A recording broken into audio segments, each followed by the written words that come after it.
Salut tout le monde, c'est Robin de la Bible du VTC. J'espère que vous allez bien et bienvenue dans cette nouvelle vidéo. Avant tout, si vous souhaitez recevoir de nouvelles vidéos chaque semaine, je vous invite à vous abonner sur la Bible du VTC, à notre chaîne YouTube. Également, si vous voulez recevoir notre toute dernière formation Comment vivre de sa société VTC directement pendant 3 jours dans votre boîte mail, c'est sur le lien dans la description que ça se passe. Je voulais aujourd'hui vous faire un petit point, tout simplement une recommandation que je fais depuis de nombreuses années à mes clients et que je continuerai à faire parce que c'est quelque chose qui me porte à cœur et je pense que au-delà de ça, c'est quelque chose de très stratégique. Alors aujourd'hui, il y a beaucoup de personnes qui se posent la question, est-ce que je dois passer à l'hybride et à l'électrique? Voilà, déjà dans un premier temps, si vous avez un petit peu suivi l'actualité et la conjoncture et tout simplement l'environnement concurrentiel, vous pouvez voir que taxi avec taxi G7, les taxis verts, etc., Uber Green, aujourd'hui la tendance clairement est à l'écologique et est à l'hybride. Voilà, c'est un mode de transport qui vient à être de plus en plus démocratisé et uniquement pour de bonnes raisons et je vais vous expliquer pourquoi dans cette vidéo. Donc, alors il y a de plus en plus de personnes voilà, qui se tâtent. Est-ce que je dois acheter un véhicule hybride? Quels sont les avantages? Quels sont les désavantages? J'entends souvent qu'un véhicule hybride c'est moins fiable, l'entretien va coûter beaucoup plus cher parce que des pièces à changer plus souvent, des pièces d'autant plus qui sont plus coûteuses, etc., etc. Alors déjà, il faut comprendre une chose très simple, c'est que les véhicules électriques et les véhicules hybrides, il faut le savoir, c'est l'avenir. Hein. On a bien vu les conséquences sur l'environnement de tous les véhicules à essence, diesel, etc. C'est juste tout simplement désastreux. Donc la seule alternative possible va être les véhicules électriques dans les décennies et dans les années tout simplement, parce que c'est ce qu'on vit déjà, dans les décennies à venir. Donc moi je recommande à tous mes clients de passer par ce type de véhicule, donc pas forcément un véhicule 100% électrique dans un premier temps, mais déjà de faire la transition doucement par un véhicule hybride. L'avantage avec un véhicule hybride, c'est que déjà ça va représenter une économie substantielle et conséquente sur votre consommation de carburant parce que votre véhicule est hybride, donc vous allez forcément consommer moins d'essence parce que vous roulez quand même quelques milliers de kilomètres par mois. Donc ça, c'est le premier point.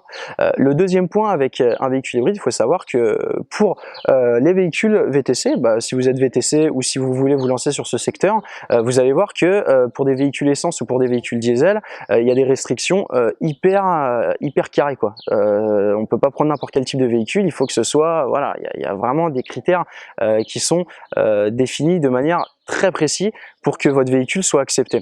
Alors que si vous avez un véhicule hybride ou tout simplement un véhicule électrique, il n'y a pas de problème, la Chambre des métiers et le registre national du VTC vous acceptera directement parce qu'il favorise ce type de véhicule.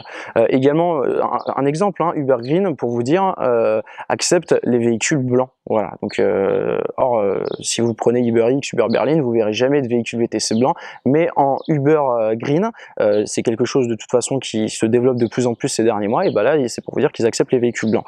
Ensuite, le troisième point qui est très important, il faut savoir que ça va représenter un avantage concurrentiel pour votre société. Ça va représenter une valeur ajoutée aux yeux de vos clients, tout simplement parce que vous allez voir que si vous prenez des clients à charge dans un véhicule qui est tout simplement électrique ou qui est tout simplement hybride, c'est vraiment un aspect de confort pour vos clients. C'est un véhicule qui sera extrêmement silencieux et ça, c'est quelque chose qui est très agréable. J'ai pu m'en apercevoir avec toutes les personnes avec qui j'ai travaillé, ils ont toujours mis en avant le fait que le véhicule était silencieux, que c'était très agréable et ça, c'est un facteur de fidélisation. C'est très très important.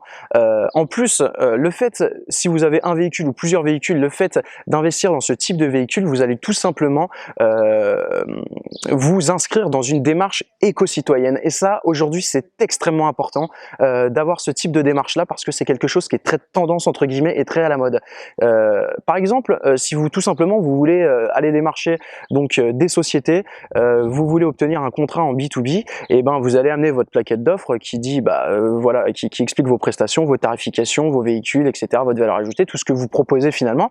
Et le fait de dire que vous avez des véhicules hybrides, pour les sociétés, c'est un avantage extrêmement judicieux de le mettre en avant parce que même pour les grosses sociétés du CAC 40, je vous donne un exemple très simple parce que c'est quelque chose que j'ai vu avec ma société et avec les sociétés de nos clients. Moi, je recommande en premier véhicule d'investir, c'est un exemple, dans un véhicule type Peugeot 508. Pourquoi Peugeot 508 hybride, pardon, un Peugeot 508 hybride. Pourquoi Peugeot et pourquoi hybride? Peugeot parce que c'est une véhicule française. Quand on allait démarcher des sociétés, par exemple du CAC 40 ou des sociétés françaises, le fait qu'on travaille de sociétés qui investissent français à une société française, et ben ça c'est un avantage, c'est quelque chose qui joue. Voilà, on est en France, on consomme français, on investit dans du français, et ça vous donnera un avantage. Et encore plus avec le fait que vous ayez des véhicules hybrides, parce que là vous vous investissez, comme je l'ai dit précédemment, dans une démarche éco-citoyenne, et ça va vous apporter un réel avantage, et ça va surtout apporter un réel avantage pour la société qui va travailler avec vous. Déjà, il faut savoir qu'une société qui travaille, par exemple, j'en sais rien, je vais vous donner un exemple, Canal+, qui travaille avec une société de chauffeurs qui n'a des véhicules que hybrides, et obtiendra une subvention par l'État parce que elle va favoriser de sous-traiter donc sa société de transport à une société qui ne travaille qu'avec des véhicules qui sont écologiques, et ça le gouvernement veut tout simplement mettre en avant ça, veut récompenser ça, et donc ça va être un avantage pour vous et pour les sociétés, du donnant-donnant, du gagnant-gagnant pour travailler ensemble. Également, les grosses sociétés type CAC 40, et ça c'est quelque chose que j'ai déjà vu à la télé, si elles ont la moindre opportunité de pouvoir mettre en avant le fait qu'elles travaillent et qu'elles s'investissent également dans cette démarche écologique, elles le feront à la moindre occasion. Il faut savoir qu'aujourd'hui, ces grosses sociétés, leur problématique, c'est pas de gagner de l'argent, c'est pas de gagner de la thune, c'est tout simplement de s'investir dans le développement durable. Aujourd'hui, il y a beaucoup de polémiques autour de ça, et s'ils ont la moindre occasion pour dire attendez, nous regardez, on travaille, et c'est ce que j'ai vu à la télé, c'était une société, c'était Total ou je sais plus qui disait regardez, pour nos cadres, nous on utilise une société qui utilise que des véhicules électriques. Voilà, c'est pour se donner tout simplement une bonne image. Donc je vous dis ça tout simplement parce que si vous avez des véhicules électriques ou des véhicules hybrides, vous aurez beaucoup plus de chances finalement d'obtenir des contrats avec des sociétés, parce que ces sociétés là, déjà de 1, elles peuvent obtenir une subvention, et de 2, elles vont pouvoir dire regardez, nous on travaille avec ce type de société, et elles vont pouvoir améliorer leur image. Donc ça c'est un point très important. Donc finalement aujourd'hui, travailler avec des véhicules hybrides ou des véhicules électriques, pour moi ça représente que des avantages. Déjà de 1, vous vous inscrivez dans une réelle démarche éco-citoyenne. Je pense que la planète on lui a fait assez mal comme ça, donc si on peut faire un modeste geste à notre niveau, je pense que c'est important de le faire. De 2, vous allez économiser du carburant, et en plus si vous avez une flotte de véhicules conséquente, c'est exponentiel parce que vous avez plusieurs véhicules. Et de 3, ça plaira à vos clients privés et ça vous donnera plus de chances d'obtenir des contrats avec des sociétés. Donc voilà, moi c'est la recommandation que je voulais vous faire aujourd'hui, celle que je fais depuis maintenant de nombreuses années à mes clients et qui ont obtenu de très bons résultats. Je vous invite à la faire aussi. Si vous avez des difficultés à trouver ce type de véhicule, vous pouvez nous contacter sur le blog de la Bible du VTC, on vous aidera, on a beaucoup de partenaires pour obtenir des véhicules, pour l'acquisition, pour du leasing, pour de l'achat, pour ce que vous voulez, même pour des crédits. N'hésitez pas à nous contacter. Si cette vidéo vous a plu, n'hésitez pas à mettre un pouce bleu, à vous abonner à la chaîne. Et également à vous inscrire sur notre toute dernière formation Comment vivre de sa société VTC, où je vous explique des stratégies comme celle-ci et de nombreuses stratégies complémentaires. Moi je vous dis à bientôt, salut.